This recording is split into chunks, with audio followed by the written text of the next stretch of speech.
I had always been drawn to old, abandoned places.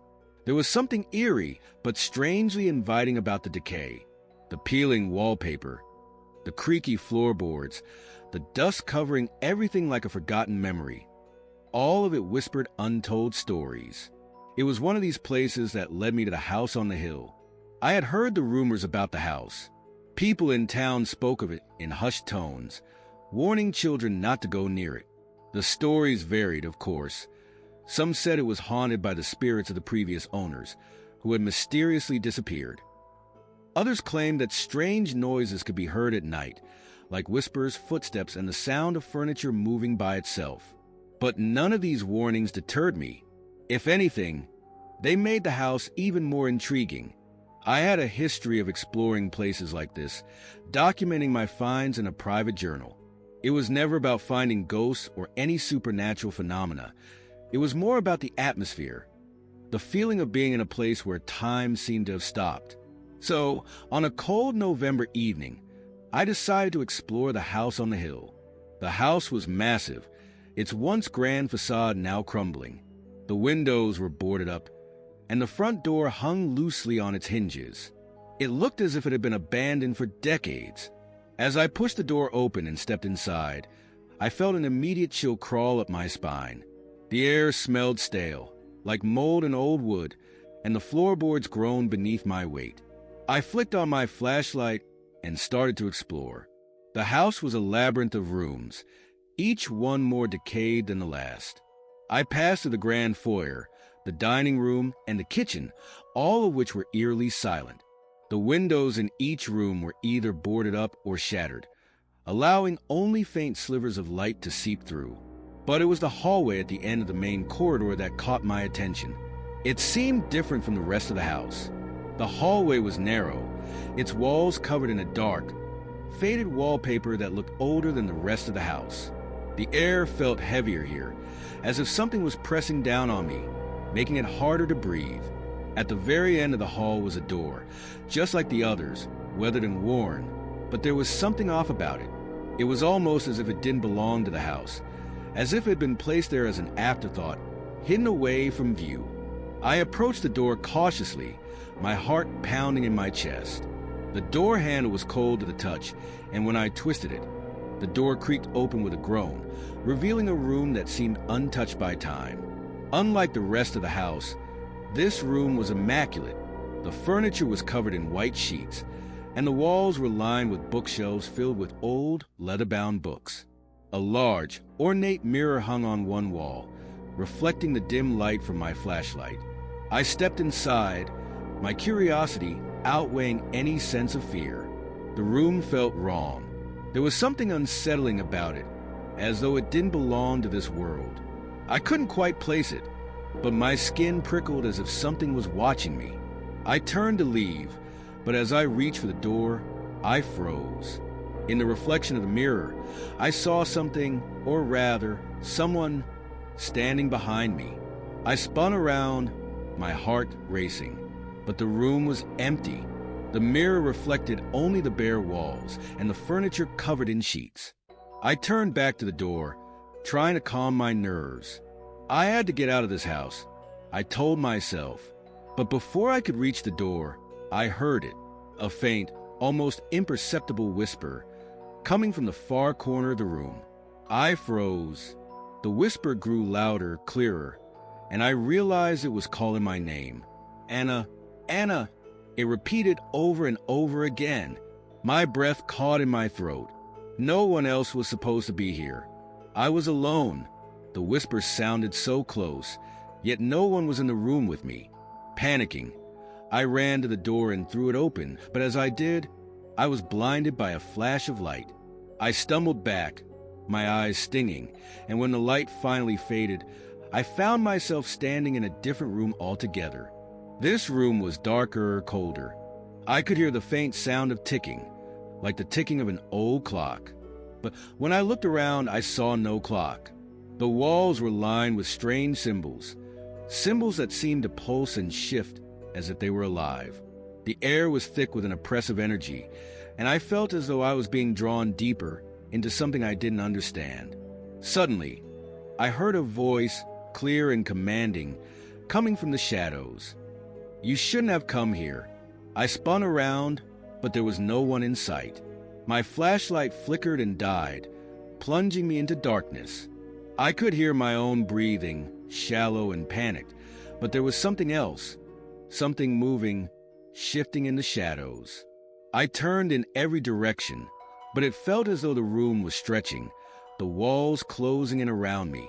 The ticking of the invisible clock grew louder, faster, like a countdown to something inevitable. Then, just as I thought I couldn't take it anymore, the room went silent. The oppressive weight lifted and the darkness receded. I was back in the hallway, standing in front of the door I had originally opened. But something was wrong. The hallway had changed. It was no longer decaying and old. It looked new. The walls were freshly painted, the floors polished. I could hear voices, people talking, laughing, moving about, the sounds of life, of normalcy. But the voices were wrong.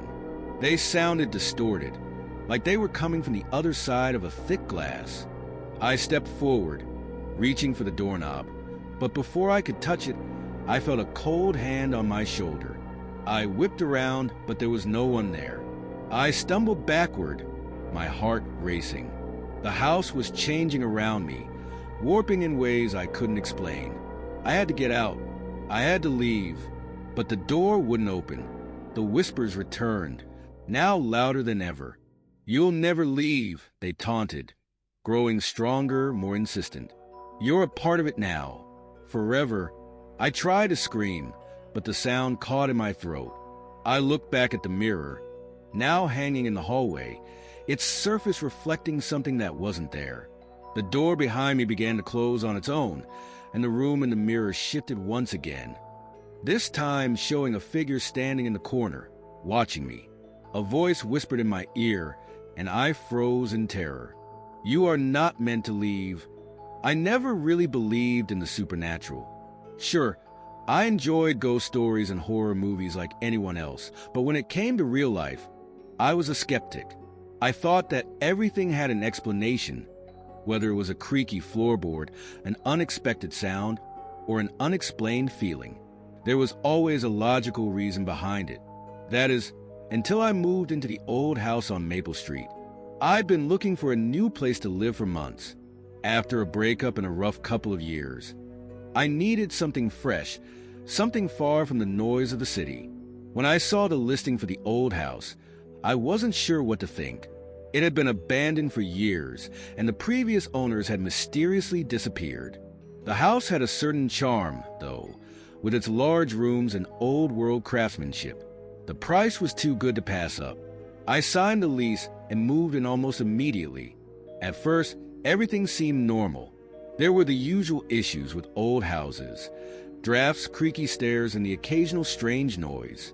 But one thing I couldn't shake was a feeling that there was something underneath the house. I'm not talking about the crawl space or the basement. Those were fine. I mean, there was something else, something buried deep beneath the floors. I first noticed it the second night I spent there. I was in bed, scrolling through my phone, when I heard a faint sound. It wasn't the usual house settling noises. This was different. Like something was tapping underneath the floorboards, a rhythmic tapping that echoed in the silence of the night. I tried to ignore it. Houses make noises, I told myself. It could have been a rat or even the plumbing, but the tapping didn't stop. It continued for hours, steadily, until I finally fell into a restless sleep. The next day, I went about my usual routine, but every now and then, when I walked through the hallways or into the kitchen, I could feel it, an odd sensation in the pit of my stomach, as if something was watching me or waiting. I brushed it off as paranoia, the result of being in a new place. A week later, the tapping started again.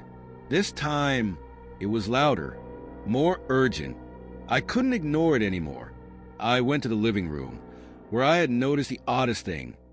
A small section of the wooden floor near the corner seemed slightly raised. At first, I thought it was just a trick of the light, but upon closer inspection, I realized something was definitely off. The floorboards here were different, newer than the rest of the house, and beneath them, I could see a faint, shadowy outline. I couldn't resist. I grabbed a screwdriver from the toolbox and pried up the floorboard. The tapping stopped immediately. I almost wished it hadn't. Beneath the board was a small, dark hole, no bigger than a softball. The hole was lined with old, brittle paper, and inside it, there was a faded piece of cloth. My curiosity got the best of me, and I reached in to pull it out. What I found was a small, hand-sewn doll. The doll was grotesque. Its face was stitched with an eerie, twisted grin, and its eyes were made of what looked like polished stones. The cloth was old, and the doll smelled faintly of decay. I immediately felt a chill run down my spine as I stared at it. Something was terribly wrong. I quickly shoved the doll back into the hole and nailed the floorboard back in place, trying to shake the feeling of dread that had settled in my chest. That night, I tried to sleep, but the tapping started again. It was more frantic this time, like something was trying to get out. I covered my ears with pillows, but the sound was relentless. Around 3 a.m., I couldn't take it anymore. I grabbed a flashlight and went back to the corner of the living room. I moved the furniture out of the way and knelt down beside the raised floorboard.